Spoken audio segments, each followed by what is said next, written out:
सुबुह देरो लॻ ॻोठ मोहम्मद ईसा कलोड़ो जे रहवासियुनि माज़ूर मज़हर मंगी संदसि घरवारी मसमात अज़ीज़ा ॻाल्हाइण जी सघ खां महरूम ॿिनि मासूम बच्चनि 10 साला नींगर अज़हर मंगी 15 साला नींगरी साइमा मंगीअ समेत एहतजाज कयो। हुन दाहिंदे चयो त मूंखे नंढपिण में अधरंगो फालिज थियो, गुरबत सबबि इलाज न कराए सघियसि ऐं माज़ूर थी वियसि।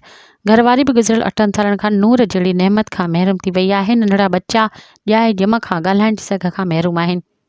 डॉक्टरनि चयो आहे त ॿारनि जी तारूअ जी तंद ॻंढियल आहे। मां माज़ूर बेबस ऐं लाचार आहियां। गुरबत सबबि बच्चनि जो ऐं पंहिंजो इलाज नथो कराए सघां।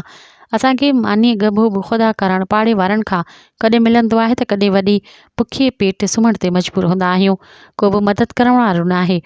घर बि कखावा आहिनि जेको बरसाति में वहंदो आहे। मुतासिरनि पीपी चेयरमैन बिलावल भुट्टो ज़रदारी वज़ीर आला सिंध पीपी जे चूंडियल नुमाइंदनि ऐं सरहदी वारनि खे अपील कई त मुंहिंजो तबाह हाल बच्चनि जी ज़िंदगी बचाए इलाज कराए वञे ऐं ज़िंदगी गुज़ारण लाइ माली मदद कई वञे। मज़ीद ख़बरनि ऐं तफ़सीलात लाइ विज़िट कयो असांजी वेबसाइट www.awamiNewsHD.com ऐं ॾिसंदा रहो अवामी न्यूज़ HD।